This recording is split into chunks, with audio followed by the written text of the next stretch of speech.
সে আপনার দাওয়াতের অপেক্ষায় রয়েছে। সেও মনে মনে চায় এই দাঁড়িপাল্লা মার্কায় সিল মারার জন্য সে অপেক্ষা করছে। যিনি চাঁদাবাজি করে জীবিকা নির্বাহ করেন, যিনি মাদক ব্যবসা করে জীবিকা নির্বাহ করেন, উনি ওনার সন্তানের জন্য একটা সুস্থ সুন্দর একটা ভবিষ্যৎ রেখে যেতে চান এবং তিনি এটা বিশ্বাস করেন এটা শুধুমাত্র কেবলমাত্র 11 দলীয় ঐক্যবদ্ধ বাংলাদেশের ক্ষেত্রেই সম্ভব। প্রিয় দেশবাসী, আপনারা গতকাল প্রশাসনের নগ্ন হস্তক্ষেপে নির্বাচনী পরিবেশ কেমন হতে পারে সেটার একটা টেস্ট ম্যাচ আপনারা গতকাল ঢাকায় দেখেছেন। আওয়ামী ফ্যাসিবাদী কায়দায় পুলিশ তার নগ্ন রূপে আবার ফিরে গিয়েছে। প্রিয় পুলিশ ভাইয়েরা, আপনাদের কাছে উদাত্ত আহ্বান জানাবো, আপনি যে পোশাকটা পরিধান করে আছেন সেই পোশাকটা আপনার যোগ্যতার মধ্য দিয়ে অর্জন করা, আপনার মেধার মধ্য দিয়ে অর্জন করা। আপনাকে অনুরোধ করব, আপনার বাসায় সন্তান রয়েছে, আপনার মা বাবা রয়েছে, আপনি যদি বিগত 3টা নির্বাচনের মতো আবার যদি ঘুষের টাকা স্পর্শ করে দেখেন, আল্লাহর আরশ কেঁপে উঠবে। আপনি সিদ্ধান্ত নেবেন আগামীর বাংলাদেশটা চাঁদাবাজদের হাতে তুলে দিবেন, আপনার সন্তানের ভবিষ্যৎটা কি চাঁদাবাজদের হাতে তুলে দিবেন নাকি ন্যায় ও ইনসাফের হাতে তুলে দিবেন? প্রিয় পুলিশ ভাইরা, আপনারা বিবেকের কাছে দায়বদ্ধ থাকুন, কোন রাজনৈতিক দলের কাছে না। রাজনৈতিক দলের কাছে দায়বদ্ধ থাকতে সেটার কি পরিণতি হয় সেটা আপনারা গত জুলাইয়ে দেখেছেন। আল্লাহর কসম করে বলছি, আপনারা ন্যায়ের পক্ষে ইনসাফের পক্ষে থাকেন। আপনারা বাংলাদেশের জনতার চাকরি করতে আসছেন, জনতার ট্যাক্সের টাকায় আপনার বেতন হয়, কোন রাজনৈতিক দলের টাকায় আপনার বেতন হয় না। আজকে যদি আপনি কোন রাজনৈতিক দলকে পৃষ্ঠপোষকতা দিয়ে ক্ষমতায় নিয়ে যান, আগামীকাল আপনার সন্তানের চাকরির জন্য তাদেরকে ঘোষণা দিতে হবে। প্রিয় পুলিশ ভাইয়েরা, আমরা আপনাদের বন্ধু। আমাদের বাংলাদেশটা সুখী সমৃদ্ধ করে তুলতে চাইলে আপনাদের অবদান রয়েছে, আপনাদের দায়িত্ব রয়েছে। আমরা চাই আমরা একসাথে কাঁধে কাঁধ মিলিয়ে ভাই ভাইয়ের মতো করে এই বাংলাদেশটাকে একটা সুখী সমৃদ্ধ করে তুলতে চাই। আপনারা নিজেদেরকে প্রশ্ন করেন, আর কতদিন আপনারা রাজনৈতিক গোলামি করবেন? অনেক পুলিশ ভাইয়েরা আমাদেরকে এসে বলেন তাদের অফিসাররা তাদেরকে চাপ প্রয়োগ করে। টিভি হারুন, বেনজির, ওনারাও চাপ প্রয়োগ করেছেন। প্রিয় পুলিশ ভাইয়েরা, জুনিয়র অফিসার আপনারা যারা আছেন, আপনারা জুলাইয়ের কথা ভুলে যাবেন না। বাংলাদেশের জনতা, বাংলাদেশের জনতা যারা বিপক্ষে দাঁড়ায়, কামান দিয়ে, গোলাবারুদ দিয়ে, মিলিটারি দিয়ে, ভারত দিয়ে তাদেরকে আটকায় রাখা যায় না। প্রিয় প্রশাসনের ভাইয়েরা, গত 17 বছর আপনাদের প্রতি যে অনাস্থা তৈরি হয়েছে, সেই অনাস্থা থেকে আস্থা অর্জনের পরীক্ষা হচ্ছে আপনাদের 12 তারিখ। আমরা আস্থা রাখতে চাই, বিশ্বাস রাখতে চাই, বিগত 3টা নির্বাচনের মতো এই নির্বাচনে কোন ওসির জন্য খাম পাঠাতে হবে না, কোন এসপির জন্য খাম পাঠাতে হবে না, কোন এসআই এর জন্য খাম পাঠাতে হবে না, কোন কনস্টেবলের জন্য খাম পাঠাতে হবে না। আপনারা যদি কোন একটা অবৈধ টাকা স্পর্শ করে দেখেন, আল্লাহ সাক্ষী আপনার সন্তানের ভবিষ্যৎ আপনারা বিনষ্ট করবেন, আপনারা মা বাবার ভবিষ্যৎ আপনারা বিনষ্ট করবেন। এই বাংলাদেশটা আপনার, এই ভূমিটা আপনার, এই বাংলাদেশের মালিকানা আপনারা বুঝে নেন। নিজেকে একবার প্রশ্ন করে দেখেন, একদিন যদি কোন রাজনৈতিক দলের গোলামি করেন, আগামী 5 বছর রাজনৈতিক দলের নেতার বাসায় পোস্টিং ট্রান্সফার প্রমোশনের জন্য যেতে হবে। প্রিয় প্রশাসনের ভাইয়েরা, এই নির্বাচনটা আপনাদের একটা অগ্নি পরীক্ষা। বাংলাদেশের মানুষ আপনাদেরকে বিশ্বাস করবে কি করবে না, আবার রাস্তায় আনবে কি আনবে না, সেটার অগ্নি পরীক্ষা হচ্ছে এই 12 তারিখ।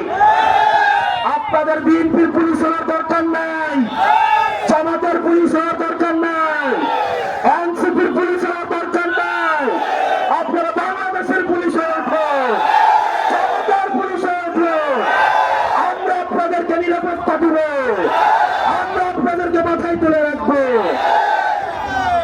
প্রিয় মিলিটারি ভাইয়েরা, আপনারা যারা আছেন, আমরা জানি আপনারা দেশটাকে ভালোবাসেন, দেশের প্রতিটি ইঞ্চি মাটিকে আপনারা ধারণ করেন।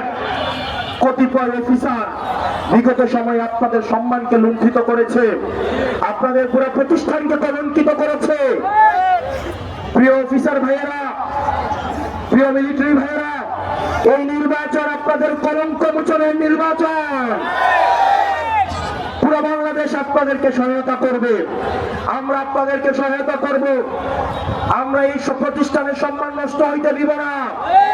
আপনারা জনতার কাতারে কাঁধ মিলিয়ে আগামী নির্বাচন একটা স্বচ্ছ নিরপেক্ষ অংশগ্রহণ নির্বাচন করার জন্য আপনারা আপনাদের জান জীবন দিয়ে চেষ্টা করবেন।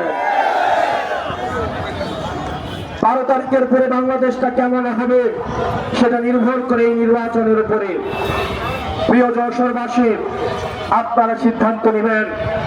আপনি দেখবেন বাংলাদেশের যত চাঁদাবাজ, যত টেন্ডারবাজ, যত ইয়াবা বিক্রি করে যারা জমির দালালি করে, যারা সুদখোর, যারা ঘুষখোর, যারা জমি দখল করে, তারা আজকে এই বাংলাদেশ বিরোধী জোটের বিপক্ষে অবস্থান নিয়েছে। তারা যেহেতু বিপক্ষ অবস্থান নিয়েছে, সুতরাং এটা স্পষ্ট হয়ে গিয়েছে আমরা সঠিক পথে আছি। কেবল আমাদের দ্বারা বাংলাদেশের প্রগতি, সমৃদ্ধি, উন্নতি সম্ভব। আগামী 12 তারিখ আপনারা প্রত্যেকেই সকাল 7:30টায় আপনারা ভোট কেন্দ্রে চলে যাবেন। আপনারা বাংলাদেশের মালিকানা বুঝে নিন। আপনাদের ক্ষমতা আপনাদের থেকে কেড়ে নেওয়া হয়েছে। এই বাংলাদেশকে, বাংলাদেশের মালিকানা বুঝে নেওয়ার সময় এসেছে আপনাদের। আগামী 12 তারিখ সকাল 7:30টার দিকে আপনারা কেন্দ্রে কেন্দ্রে চলে যাবেন। একটা দল কেন্দ্র দখলের প্রস্তুতি নিচ্ছে। বিভিন্ন পর্যবেক্ষকের নাম খুলে, নাম সর্বস্ব প্রতিষ্ঠান খুলে বিভিন্ন পর্যবেক্ষকের মধ্য দিয়ে ভোট রিগিং করার চেষ্টা করছে। আমি বিশ্বাস রাখতে চাই, আমার যেসব ছাত্র ভাইয়েরা কামানের মুখে, গোলা বারুদের মুখে, হাসিনার চোখে চোখ রেখে হাসিনার পেটুয়া বাহিনীর বিরুদ্ধে গিয়ে যারা জুলাইতে রাস্তায় নেমে এসেছিল, আমার এই ভাইয়েরা আবার এই 12 তারিখ ভোট কেন্দ্রগুলো পাহারা দিতে নেমে আসবে ইনশাআল্লাহ। আমি বিশ্বাস রাখি আমার ছাত্র শিবিরের ভাইয়েরা, ছাত্র শক্তির ভাইয়েরা সেদিন যদি কেন্দ্রগুলোতে থাকে তাহলে চিরাগ সাহস করবে না ভোট চুরি করা। আপনাদেরকে 7:30টার দিকে কেন্দ্রে চলে যেতে হবে এবং ফলাফল না পাওয়া পর্যন্ত কেন্দ্রগুলোতে আপনাদের অবস্থান নিশ্চিত করতে হবে। এবং 12 তারিখ পর্যন্ত আমাদের ভিপি আব্দুল কাদের ভাই এই যশোর 3 আসনের প্রার্থী, আপনারা ওনার পক্ষে রাত দিন আপনারা কাজ করে যাবেন। আপনারা রাত দিনের জন্য কাজ করে যাবেন।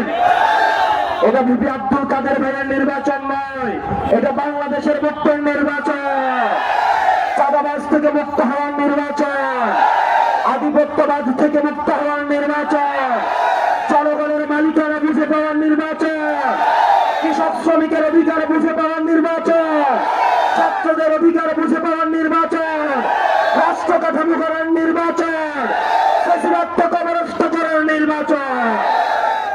প্রিয় যশোরবাসী, 12 তারিখ পর্যন্ত আপনারা প্রত্যেকেই আপনার সন্তানের দিকে তাকায়া তার ভবিষ্যৎটাকে সুন্দর করার জন্য, মেধাভিত্তিক করার জন্য আপনি যে রাজনীতি করেন এটা আপনার ইচ্ছা।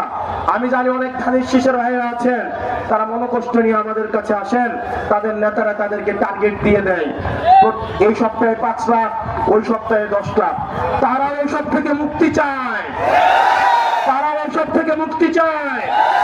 আপনারা আমার এই যে তৃণমূলের যেসব নির্যাতিত নিপীড়িত বিএনপির নেতা কর্মী আছে তাদের কাঁধে হাত রাখুন। তারা কষ্টে আছে, তারা নিজেরা নির্যাতিত মনে করছে, নিপীড়িত মনে করছে, কারণ নেতা চাঁদাবাজি করতে অর্ডার দেয়, সেটা কিন্তু কর্মীদেরকে বাস্তবায়ন করতে চায়। তৃণমূলের অনেক বিএনপির নেতা কর্মী আছে, তারা এটার সাথে সম্পৃক্ত না, তারা সেটা করতে চায় না। কিন্তু গত 17 বছর আমার বিএনপির যে ভাইয়েরা নির্যাতিত হয়েছে, নিপীড়িত হয়েছে, গুম খুনের শিকার হয়েছে, আজকে তারা বিএনপিতে তারা হচ্ছে মার্জিনালাইজড। এক হাইব্রিড বিএনপি এসে এই আমার মূল বিএনপি ভাইদেরকে তারা কর্নার করে ফেলেছে। আপনারা বিএনপির ভাইদের কাছে যাবেন যারা জিয়ার আদর্শে বিশ্বাস করে, বেগম খালেদা জিয়াকে ধারণ করে, তারা চাঁদাবাজির সাথে সম্পৃক্ত না। তারা ঐক্যবদ্ধ বাংলাদেশকে ভোট দেওয়ার জন্য অপেক্ষা করছে। তারা ধানের শীষের বিপরীতে গিয়ে দাঁড়িপাল্লাকে ভোট দেওয়ার অপেক্ষা করছে। আপনারা বিশ্বাস রাখেন তারা ধানের শীষ নিয়ে মিছিল নিয়ে কেন্দ্রে যাবে, কিন্তু ভোটটা দিবে দাঁড়িপাল্লাতে। তারা ভোটটা দিবে হচ্ছে সাতটাকলিতে, তারা ভোটটা দিবে হচ্ছে রিক্সা মার্কায়। সুতরাং তাদের কাছে আমার দাওয়াতটা পৌঁছে দিতে হবে। আপনারা পারবেন না? আপনারা পারবেন না? প্রত্যেকটা ভোটারের কাছে আমাদের দাওয়াত পৌঁছাইতে হবে। এবং আপনারা এখানে যারা আছেন, আমাদের এনসিপি, ছাত্র শক্তি, যুব শক্তি, নারী শক্তির যারা নেতৃবৃন্দ আছে, তাদের সাথে সমন্বয় করে তাদের যে সক্ষমতার সর্বোচ্চটি ব্যবহার করে আপনারা এই আসনে জয় ছিনিয়ে আনবেন ইনশাআল্লাহ। জয় ছিনিয়ে না আনা পর্যন্ত ছাত্র শক্তি, ছাত্র শিবির, এনসিপি, বাংলাদেশ জামাতে ইসলামী, যুব শক্তি এবং যুবদের যে সংগঠন রয়েছে বাংলাদেশ জামাতের এবং শ্রমিক শক্তি, শ্রমিক কল্যাণ ফেডারেশন, আপনারা সবাই ঐক্যবদ্ধভাবে আপনারা কাজ করে যান আমাদের বিজয় দ্বার প্রান্তে। যশোরে কোনো মার্কা আছে? ও কাদের কোনো মার্কা আছে? ও সংসদে কোনো মার্কা আছে? সরকারের কোনো মার্কা যাবে? আপনাদের কোনো মার্কা আছে?